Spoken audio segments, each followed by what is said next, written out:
हम अब next topic लेते हैं, रिकॉग्नाइजिंग डिग्निटी। बेटा आपको डिग्निटी का मतलब पता होगा, इसको या तो ये कहेंगे आत्मसम्मान या गरिमा, ठीक है ना। अब you have understood by now that the caste we are born into the religion we practise. जैसे कि वो कह रहा है कि आपको ये चीज़ समझने के लिए हम किस कास्ट में, किस धर्म में प्रैक्टिस करते हैं, किस कास्ट में पैदा हुए हैं, the class background we come from, किस क्लास से हम आए हैं, वेदर वी आर मेल और फीमेल, हम मेल हैं या फीमेल हैं, पुरुष या स्त्री, those are often the things that determine. ये सारी चीज़ें अनइक्वली को बताती हैं, मतलब असमानता को दिखाती हैं। Om Prakash Valmiki and Ansari are being treated unequally, जैसे कि हमने ओम प्रकाश की स्टोरी, ओम प्रकाश वाल्मीकि की स्टोरी पढ़ी थी, या फिर मिस्टर एंड मिसेस अंसारी की पढ़ी थी, ठीक है। When the person are treated unequally, जब किसी भी पर्सन, किसी भी व्यक्ति को असमानता के उससे देखा जाता है तो उसकी गरिमा वायलेटेड होती है, उसकी डिग्निटी वायलेट होती है।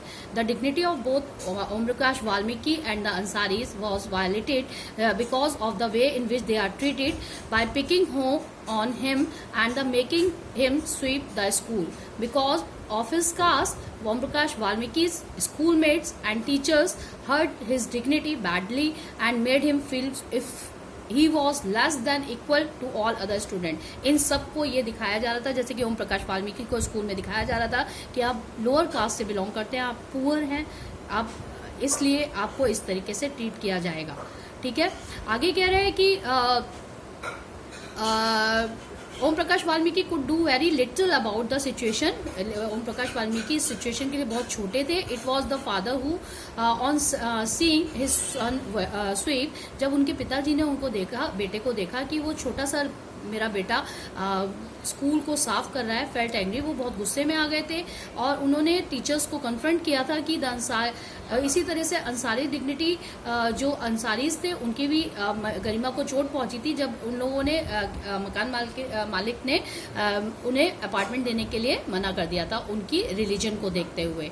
ये सब चीजें ध्यान में रखते हुए इसको हम पढ़ेंगे। जैसे कि हमारे यहाँ जो लोकतंत्र है, जो नेक्स्ट टॉपिक में बताएंगे, इक्वालिटी इन इंडियन डेमोक्रेसी, इस चीज को किस तरह से ध्यान में रखा गया है। The Indian constitution recognises every person as equal. हमारा जो भारतीय संविधान है वो बताता है कि हर कोई पर्सन जो है वो समान है।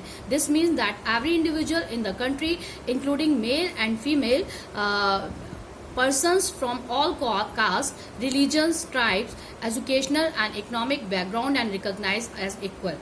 वो चाहे किसी भी जाति से, किसी भी रिलीजन, किसी भी धर्म से, किसी भी क्या नाम है, किसी भी ग्रुप से, एजुकेशनल एंड द इकोनॉमिक, उसकी क्या एजुकेशनल या इकोनॉमिक बैकग्राउंड है, रिकॉग्नाइज आर इक्वल, सब बराबर है। हमारे संविधान में सबको समानता का अधिकार दिया गया है। This is not say that an inequality ceases to exist, it does not, but at least in a democratic India the principle of the equality of all person is recognized.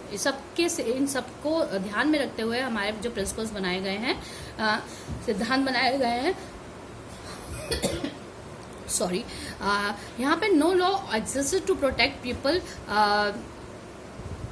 इसको आगे हम कंटिन्यू करते हुए बता रहे हैं कि while earlier कोई भी हमारी कानून नहीं बनाता इन लोगों को प्रोटेक्ट करने के लिए from discrimination and ill treatment, now there are several that work see that the people are treated with dignity and as equal. और उनको ध्यान में रखते हुए हमारे संविधान को बनाया गया था कि उसमें पूरी तरह से समान अधिकार दिया जाए। This recognition of equality includes some of this following provisions of constitution.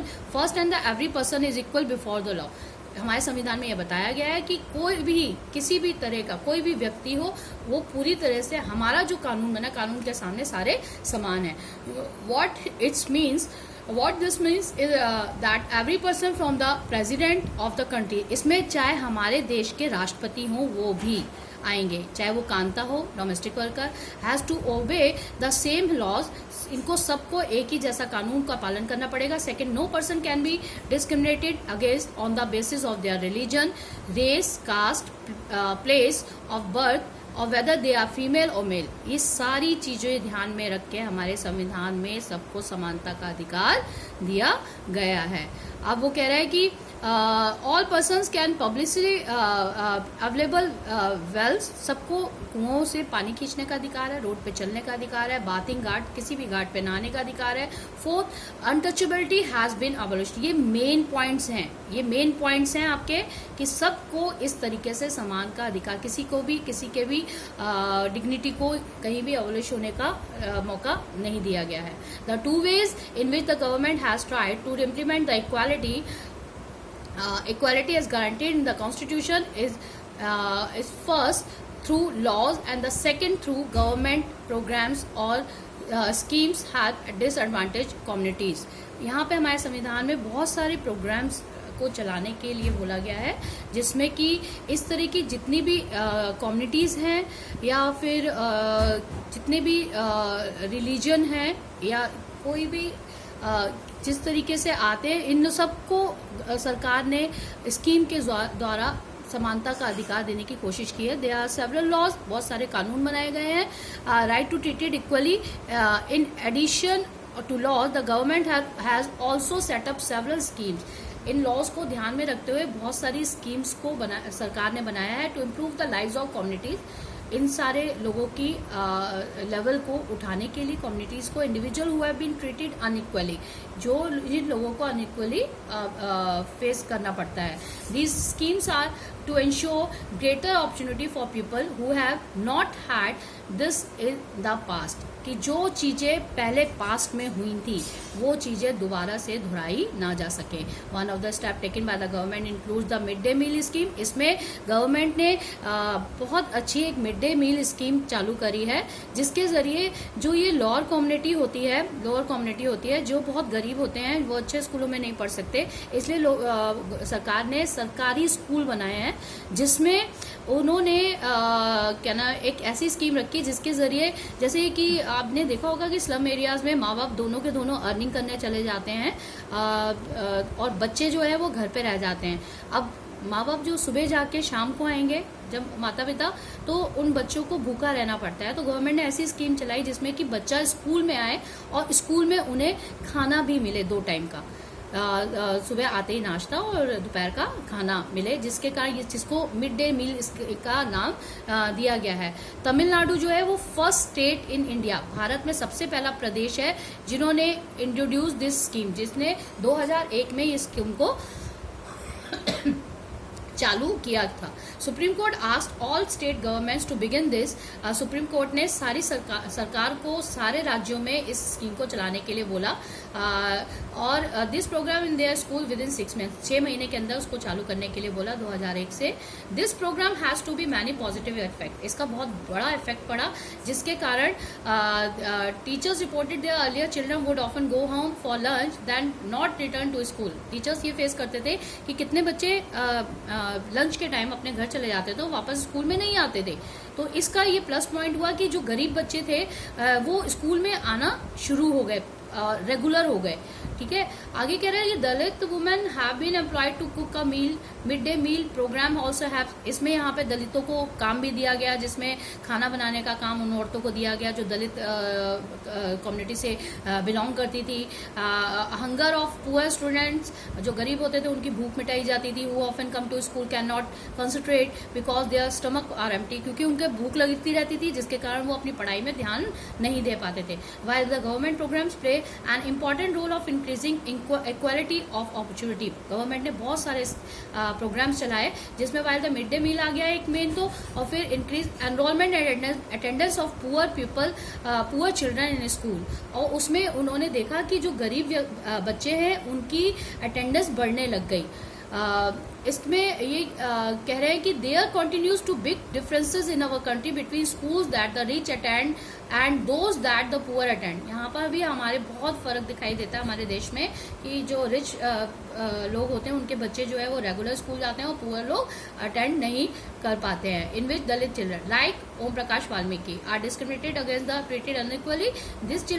These children are forced into unequal situation in which their dignity is not respected, जहाँ पे उनकी गरिमा को ठेस पहुंचाई जाती है या उनकी गरिमा को इज्जत नहीं दी जाती है, पूरी तरह से रिस्पेक्ट नहीं दी जाती। This is because people refuse to think of them as equal even though the law requires it. one of this the main reason for this is that attitudes change very slowly. ये reason भी था कि यहाँ पर जो attitude था वो धीरे धीरे बदलाव होने लगा, जैसे कि even though persons are aware their discrimination against the law, कि जब कोई भी व्यक्ति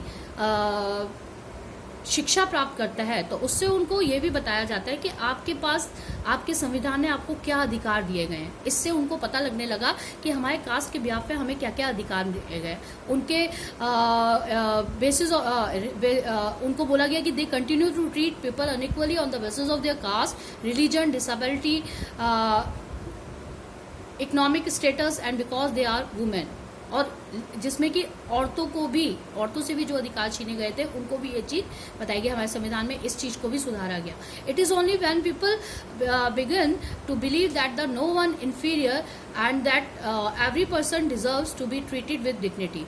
यहाँ पे बोला गया है कि सबको पूरी तरह से सबकी गरिमा को ध्यान में रखकर हमारे कॉन्स्टिट्यूशन को बनाया गया है. That present attitudes can change. और लोगों के आज के समय में लोगों के एटीट्यूड में चेंज आया. Establishing equality in democracy society is a continuous struggle and one of in which individual as well various communities in India contribute to all you read more about in this book. आप इस book में आगे भी इसके बारे में बहुत सारी चीजें पढ़ेंगे. अब कह रहे हैं कि issues of equality in other democracy. और अगर हम और डेमोक्रेसीज की बात करें तो वहां पर भी इस तरह के इश्यूज फेस करने पड़ते हैं. जैसे कि उन्होंने बताया, हम पढ़ रहे हैं कि in the United States of America and the African American whose ancestors किसे कहते हैं बेटा? जो हमारे पुरखे होते हैं, जो हमारे पुराने दादाजी परदादा उनके father were the slaves who were brought over from Africa. इस चीज को बेटा ध्यान से पढ़ना, जो बाहर की चीज बता रहे हैं कि यूनाइटेड स्टेट्स ऑफ अमेरिका में जो अफ्रीकन अमेरिकन हुए हैं उनके एंसेस्टर्स को स्लेव्स बनाकर, नौकर गुलाम बनाकर अफ्रीका से लाया गया था. Continue in the desirable their lives today is a largely unequal. और आज भी उनको उसी तरीके से ट्रीट किया जाता है. ब्लैक पीपल के नाम से जाना जाता है. In the late 1950s to push the equal right of African Americans. Prior to this African Americans were treated extremely unequal in the United States and denied equality through law. कानून के through भी उनको इस तरीके से अधिकार देने की कोशिश की गई है. जैसे कि for example when the travelling by बस, वहां पे किस तरह से ट्रीट किया जाता था कि जो ब्लैक पीपल थे उनके लिए अलग बस मिलती थी, या बस में इनके लिए बिल्कुल अलग सीट्स होती थी. When white person wish to sit, अगर व्हाइट पर्सन उस बस में है तो उनको बैठाया जाता था, और जो ब्लैक पीपल्स होते थे उनको खड़ा रखा जाता था. इसमें जैसे रोजा पार्क्स दिए हैं, Rosa Parks in the African American, जो ये ब्लैक अमेरिकन थी women, tired from the long day of work, he refuse to give up her seat. इन्होंने बस में बहुत पूरा दिन काम करने के बाद, थकने के बाद, जब उन्होंने बस में व्हाइट मैन को सीट देने से मना कर दिया, her refusal that day started a huge agitation against the unequal way in the which African. उस दिन से वहां पर एक फाइट शुरू हो गई, जो कि अफ्रीकन अमेरिकन थे उनकी क्या नाम है मूवमेंट चालू हो गई थी, जिसको नाम दिया गया था civil right movement. The Civil Rights Act of 1964 prohibited discrimination on the basis of race, religion and national origin. वो कह रहे हैं कि इनको पूरी तरह से रेस किसे कहते हैं बेटा? रंग भेद नीति. रिलीजन, धर्म, और नेशनल ओरिजिन, कि उनका नेशनल ओरिजिन क्या है, कि वो कहाँ से आए हैं. It also stated that schools would be open on the African American children they had no longer have to attend separate schools specially set up for them. क्योंकि पहले जो होता था उनके लिए अलग से स्कूल बनाए जाते थे, उसमें चेंज लाने के लिए बोला गया.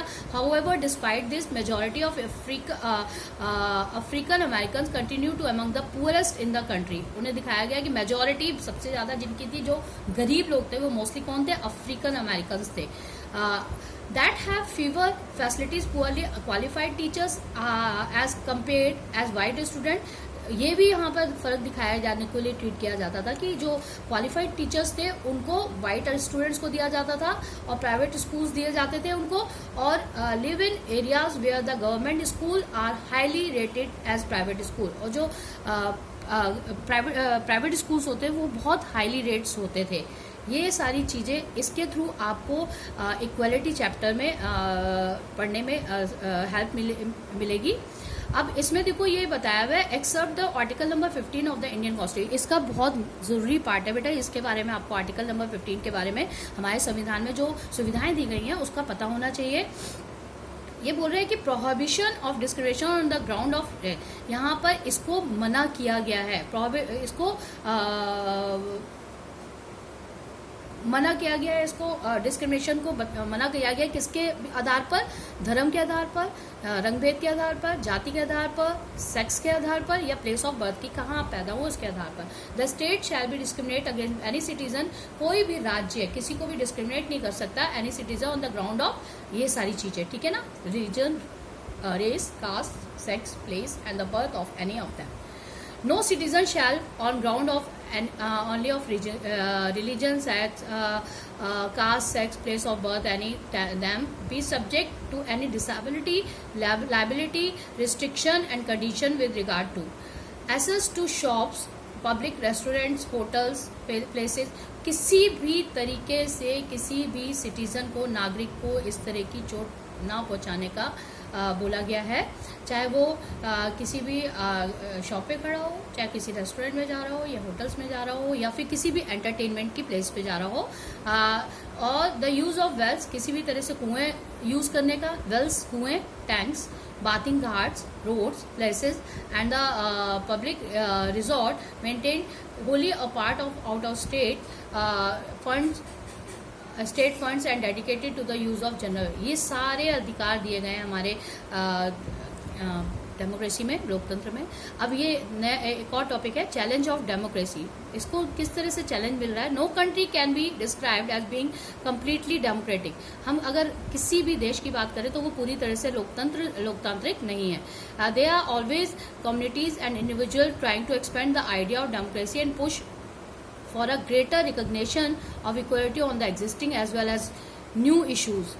Center to this is the struggle of recognition to all persons are equal and of their dignity and the maintained. In this book you will read about how these issues by equality affects various aspects. हम इस चीज में ये पढ़ रहे हैं कि किस तरह से जो हमारी डेमोक्रेसी है उसके वो किस तरह से चैलेंज है, क्योंकि किसी भी तरीके से जो सरकार होती है इन सब चीजों को रोकने की कोशिश पूरी तरह से करती है। As you read this chapter, जिस तरह के हमने इस चैप्टर को पढ़ा है, think about whether the equality of all persons and their being able to maintain their dignity is up hand. हम इसमें किस तरीके से इस डिग्निटी, गरिमा को बनाए रखने के लिए इक्वालिटी, समानता को, हर पर्सन को समान अधिकार दिए गए हैं। थैंक यू बेटा। अब इस चैप्टर को हम यहीं पे ख़त्म करते हैं। नेक्स्ट चैप्टर में हम अपनी वीडियो में फिर से दोबारा से आपसे मिलेंगे। Thank you.